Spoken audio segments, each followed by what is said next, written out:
Okay, let's get into this. When you think about truly monumental American geology, your mind usually goes to the big names, right? Oh, absolutely. Grand Canyon, the Rockies, the big explosive volcanoes of the Sure, Cascades. classics. But there is this massive, almost hidden giant sitting right there in the Pacific Northwest. hmm A geographic feature so vast that its creation literally rewrote the map of 3 entire states. And what's more, it holds the key to understanding why one of our most famous national parks is, well, so volatile today. That is the perfect way to put it. It's a paradox. And that's what we're diving into today, the Columbia Plateau. Right. And our mission for you, listening, is to get past just the surface geography, the wheat fields, the high desert, and really understand that this whole region is, in essence, one enormous solidified snapshot of deep Earth history. A snapshot, I like that. Yeah, and we're going to trace its surprising and incredibly violent creation. We'll get into the physics of how 6,000 feet of solid rock piled up. Huh. And then we'll reveal its direct, undeniable, and frankly astonishing connection to the geysers and bubbling springs of Yellowstone. And that connection, that link between a flat, high desert in Washington and the famous thermal features of Yellowstone, that's the real aha moment. That's the one. It ties everything together. But before we get there, we really have to establish the sheer scale of this thing. I mean, it's almost impossible to comprehend. This isn't just a patch of high ground. No, not at all. It's an immense geologic and geographic region. It spans huge portions of Washington, Oregon, and Idaho. And its location is key. Oh, it sits right in the middle, sandwiched between the Cascade Range to the west, which is a classic volcanic arc on a plate boundary, hmm and then the Rocky Mountains to the east. So it's inland, way inland. Exactly. And that central inland location is what makes its very existence such a profound geological puzzle to begin with. And its fundamental identity, we have to define this. It's a wide flood basalt plateau, Right. cut through by the Columbia River. And we should probably sit with that term flood basalt for a second because it tells you exactly what this region is not. Yes. It is the absolute antithesis of the classic volcano image. You picture Mount Rainier, Mount Hood. Mm-hmm. You see a central vent, the peak, that classic cone shape. A mountain. A mountain, exactly. Flood basalts are totally different. This means the entire region wasn't formed by slow, gentle plate movement or even, a singular explosive eruption. It was formed by fissures. Fissures. They're just cracks in the ground. Long, massive cracks in the Earth's crust that just opened up and unleashed this overwhelming, sustained outpouring of superheated liquid rock that literally flowed across the landscape like water. An outpouring is the right word. And when we talk about the size of the area this affected, it really redefines the word massive. It does. The plateau covers the geologic region we call the Columbia River Basalt Group. And the scale of that. Well, this is the initial shock factor, always. The lava flows literally engulfed about 63,000 square miles. Wow. That's 160,000 square kilometers of the Pacific Northwest. Okay, put that in perspective for me. 63,000 square miles is... It's roughly the size of the entire state of Georgia, Mm-hmm. or a bit larger than England and Wales combined. And the important thing, the so what here, is that this land didn't rise up slowly like mountains do. Not at all. It wasn't crustal deformation. It was violently and, geologically speaking, very quickly inundated by liquid rock. It's one of the largest such events ever documented on the planet. It's what we call a large igneous province. LIP. A LIP, exactly. So we've got the enormous scale of the where. Now let's dig into the when and the how. This wasn't just a one-and-done event, was it? Not even close. It was a process that spanned deep, deep time. The time frame puts us mostly in the late Miocene and early Pliocene epochs. So we're talking, what, around 17 to 6 million years ago? Roughly, yes. We're looking at a continuous, relentless eruption cycle that happened over a span of maybe 10 to 15 million years.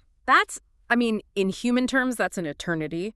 But geologically? Geologically, that is a remarkably short period for this much material to be extruded.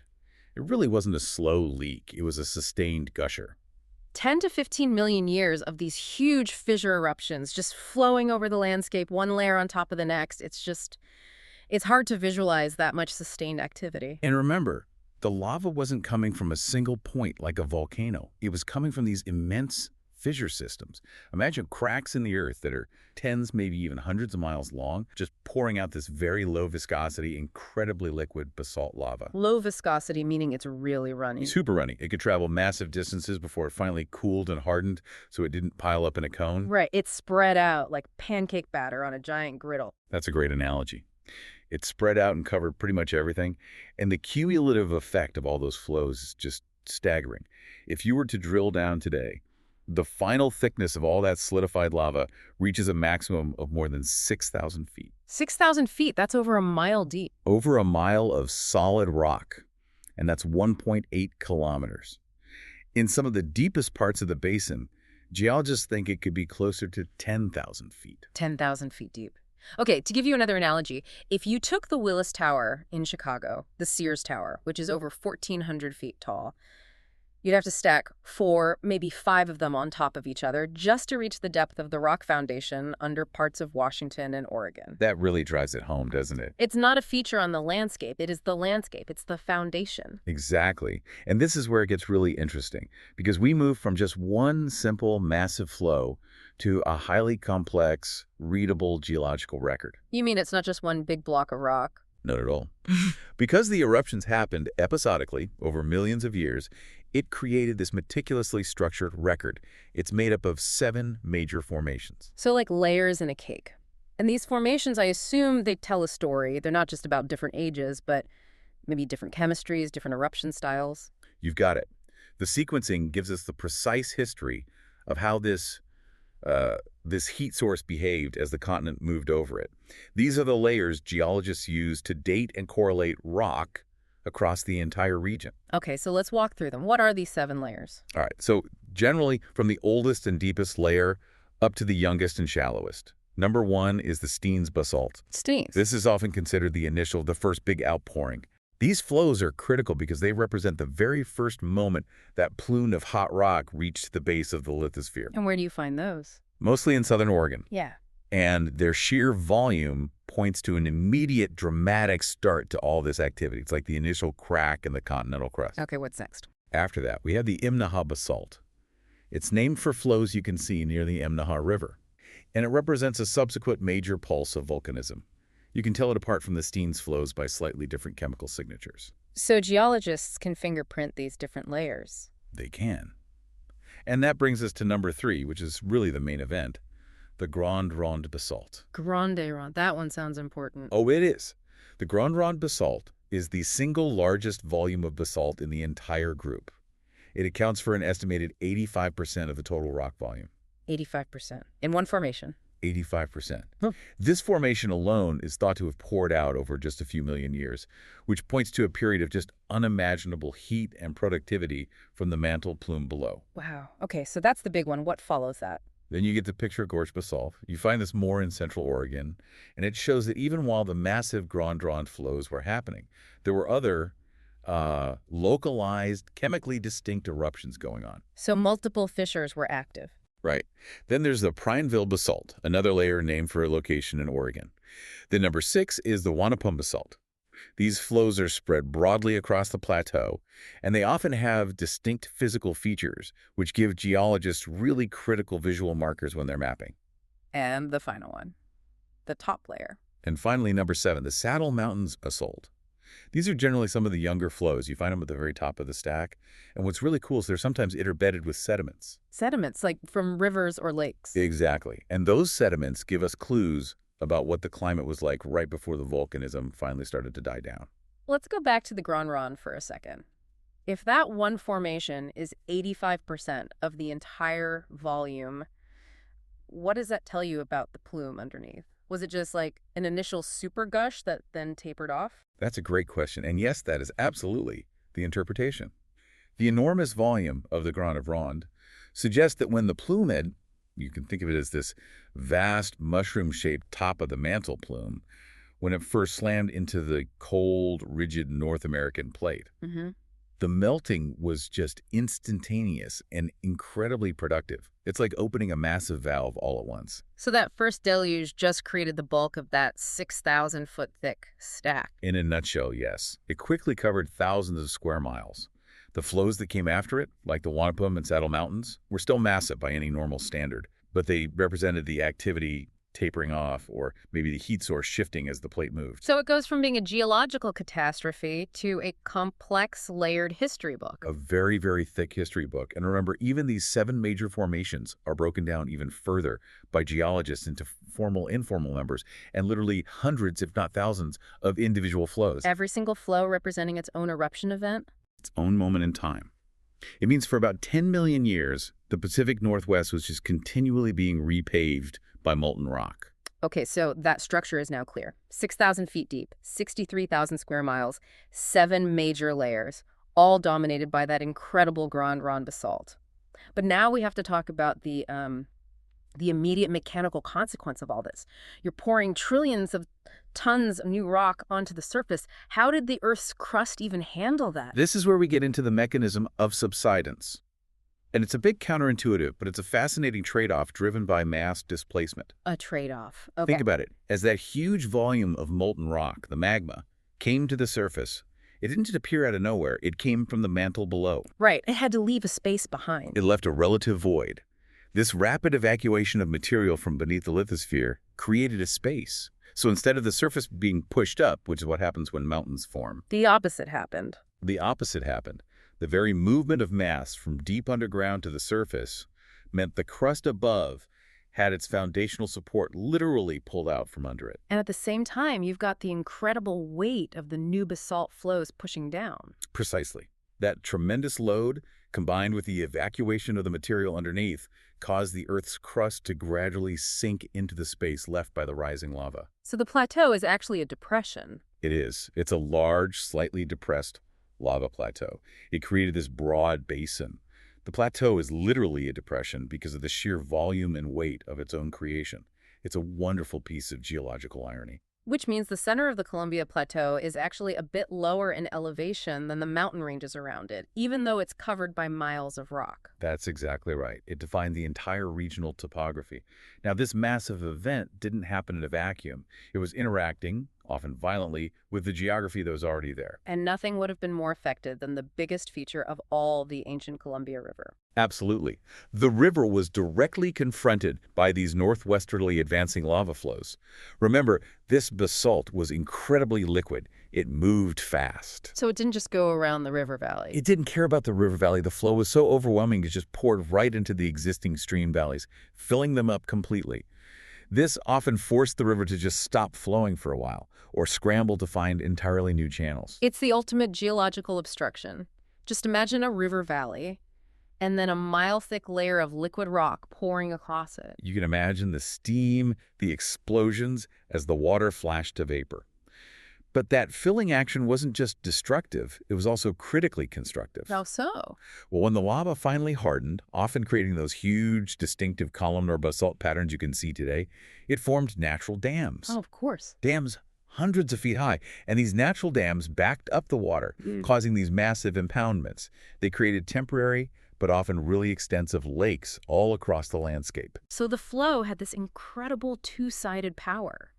It didn't just pave over old land, it forcibly rerouted one of the continent's major water systems. And the current course of the Columbia River, especially where it cuts through the gorge, is largely a result of the river being repeatedly blocked and then forced into new, deeper channels by the relentless movement of that lava. It had to carve its way through some of the hardest rock imaginable. And you mentioned those temporary lakes. It's in those impoundment sites, right? The ones created by the hardened basalt dams, that we find something almost paradoxical.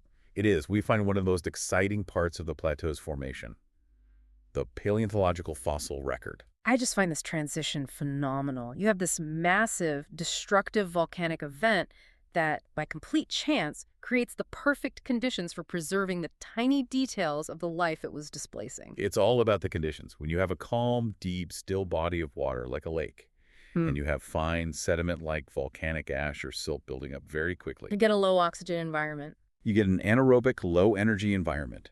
It's a perfect laboratory for preservation.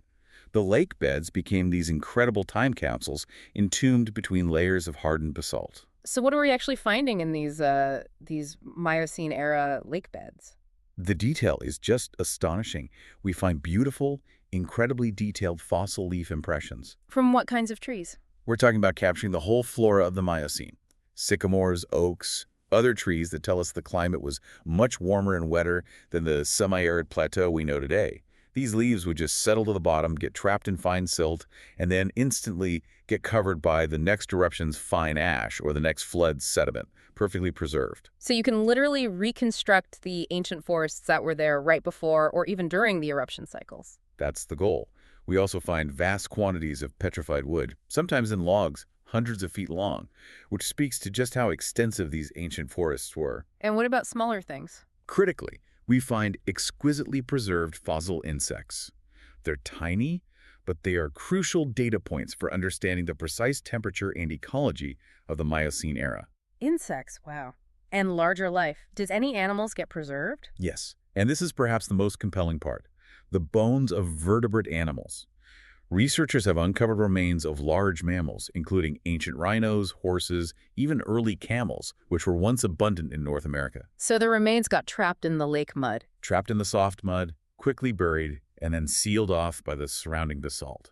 It gives us this amazing window into the fauna of the Northwest before it became a 6,000-foot deep slab of rock. The destruction literally created the preservation. That is just remarkable, moving from the scale of a planetary upheaval to the microscopic detail of an ancient insect wing. But now we have to get back to the central, most challenging puzzle here. The big one. Everything we've talked about, the volume, the scale, the 10 million year time frame, it all points to a process that should be happening at a plate boundary where the crust is being stretched or subducted.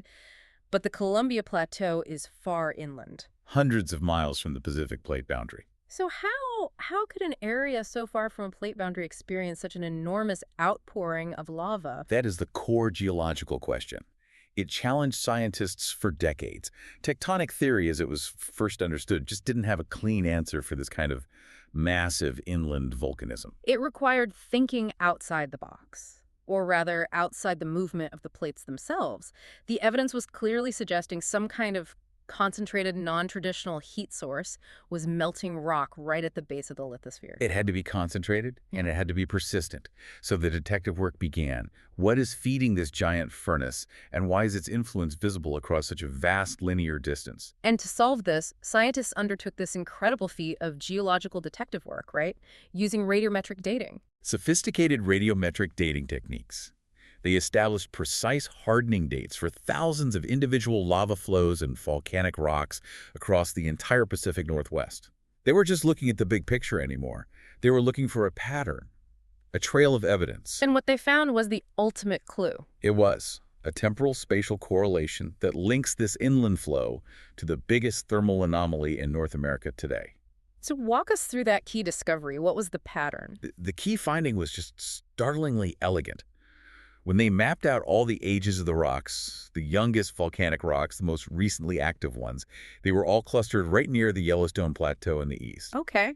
Conversely, the farther west they went, back into the massive flood basalts of Washington and Oregon. The older the lavas were. The older and older they got. This wasn't a random scattering. It was a perfect linear timeline, a continuous chronological track stretching nearly 500 miles across the continent. The rocks were essentially dating themselves, creating a perfect geological breadcrumb trail. Exactly. The entire Columbia Plateau was revealed to be the older, solidified part of a continuous ongoing event that is currently culminating in the intense activity we see at Yellowstone today. And this unmistakable pattern led directly to the dominant theory.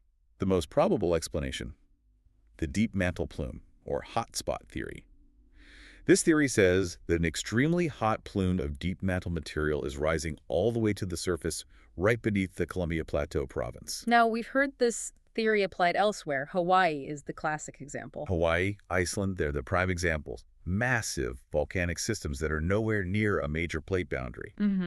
But let's talk about the physics here because it's immense. Where is this heat coming from? Right. What's the source? The source is at the deepest layer of the Earth we can really access. The concentrated heat originates from a temperature instability that develops, well, for reasons we don't fully understand, but it's at the boundary between the Earth's core and its mantle. The core mantle boundary, how deep is that? It's roughly 2,900 kilometers or 1,800 miles beneath our feet. This is the deepest, most sustained furnace we can conceptualize. That is truly mind-boggling depth. We are talking about a heat source that originates almost halfway to the center of the Earth. Precisely. And this tremendous heat triggers a plume, a buoyant column of superheated rock that could be hundreds of kilometers in diameter. Because it's hotter and less dense than the rock around it, it just ascends directly up through the mantle. All the way to the base of our tectonic plate. All the way. And when it hits the bottom of that cold, rigid continental plate, it causes massive decompression melting, which then erupts as the flood basalt we've been talking about. And here it is, the core revolutionary concept that connects the entire story. The mechanism that allows this to happen in the middle of a continent is that the hot spot itself, that deep mantle plume, is stationary. It's anchored deep below the crust, completely indifferent to what's happening on the surface. Correct. So the elegance of this theory is its simplicity. The North American plate is moving over it. Yes. Think of the hot spot as a stationary, high-intensity industrial torch, just anchored deep inside the Earth. And the North American continent is this immense conveyor belt just passing slowly over the flame. That's the perfect analogy. The hot spot burns a long, sequential track onto the bottom of the plate. So those massive 6,000-foot deep flows we talked about in Washington and Oregon, they're just the old scars. They are the ancient scarring left by that initial, powerful thermal event. They were created when that part of the North American plate was sitting directly over the most intense part of the heat source, 10 to 15 million years ago. And as the plate continued its steady journey to the northeast, it carried the solidified Columbia basalts with it, away from the heat source. And today, millions of years later, the North American plate is positioned so that the hot spot is now sitting directly beneath the Yellowstone National Park region. That's the whole story. The track starts in the far west with the oldest flows, the Steens and Grand Ronde forming the vast basalt plateau, and it just sweeps up to the Yellowstone Plateau, which is the current location of the youngest, most powerful volcanic activity. So the whole thing provides this superb record of the rate and direction of plate motion. It's a geological tape measure stamped right onto the continent. It is the ultimate aha moment. The Columbia Plateau isn't just a place, it's a history book recording our continent's physical journey across the globe. But just to be thorough, while this hotspot theory is widely accepted, are there any credible counter-arguments? For the listener who follows this stuff, it's important to acknowledge where the scientific debate is. That's a crucial point. While the deep plume model is dominant because it just so elegantly explains the linearity and the sheer scale of it all, some geologists have proposed alternatives. Okay, like what? Often involving shallower mantle processes. For instance, some models suggest that maybe the initial rifting and extension caused by the Cascades subduction zone far to the west might have allowed a more passive upwelling of the mantle. Which would mean you wouldn't need a deep, core-anchored plume. The heat source would be a result of the plate itself ripping apart and letting the ambient heat escape. Exactly. But the problem with that is the timing of the eruptions, the incredible volume, and that clear chronological track leading directly to Yellowstone. At the end of the day, the evidence is just overwhelming in favor of a fixed, deep heat source. The deep plume theory is by far the strongest candidate. And of course, the modern visible evidence of this active process is just impossible to miss if you go to Yellowstone. Oh, absolutely. Yellowstone, with its iconic geysers like Old Faithful, the mud pots, the steaming fumaroles, it provides all the visible evidence you could ever want of the concentration of heat right beneath the surface where that hot spot currently resides. All that bubbling, all that heat, it's the current manifestation of the exact same mantle plume that caused the Grand Ronde basalts to erupt millions of years ago. It's the current, active, and highly visible end of that 63,000 square mile trail of ancient lava. It really makes you look at the entire topography of the Pacific Northwest completely differently. You go from seeing a flat, high desert region to recognizing it as this giant solidified wound left by a planetary heating element moving beneath the continent. A wound is a good word for it. So let's move from that deep-time geology to the world we actually live in. We need to ground this enormous geological formation in our modern reality. We need to connect the 6,000 feet of basalt to the ecology, the resources, and the human communities that live on its surface today. Right, and that transition is fascinating because the geology really does dictate the biology. The plateau's surface terrain is globally classified by ecologists as the Columbia Plateau ecoregion. And what category does that fall into? It sits within a massive global category. The near-Arctic temperate and subtropical grasslands, savannas, and shrublands ecoregion. So even though the foundation is volcanic rock, The environment itself is defined by being dry, by aridity. Yes, and that aridity is also a result of the geology, isn't it? The sheer height of the Cascade Range to the west creates a monumental rain shadow. Oh, of course. The Cascades block all the moist air coming off the Pacific. Exactly. And that leaves the inland plateau dry and semi-arid. But the basalt foundation defines more than just the climate. It defines the soil. Right, because the plateau is famous for its agriculture, but you can't be planting wheat directly into 10-million-year-old basalt. You certainly cannot. So how does that deep, hard rock layer support the famous agriculture of the region? The wheat fields around Pullman, the potato fields in the Tri-Cities. That must be what's on top of the basalt. It is. The critical link is laga's soil. After the basalts cooled and were covered by Ice Age sediments, massive continental winds blew fine glacial silt that's loess from the now dry lake beds and river floodplains. So wind-blown soil. Exactly. This silt settled on top of the basalt, often accumulating into these thick, fertile, wind-blown drifts that are incredibly rich in minerals and deep enough to sustain massive crops. The basalt is just the solid, waterproof container for that rich soil. So the 6,000 feet of basalt is the container in the base, and the fertile top layer, the loess, is the result of post-volcanic glacial processes, a two-stage process. And that foundation dictates the soil, the hydrology, and fundamentally how communities developed.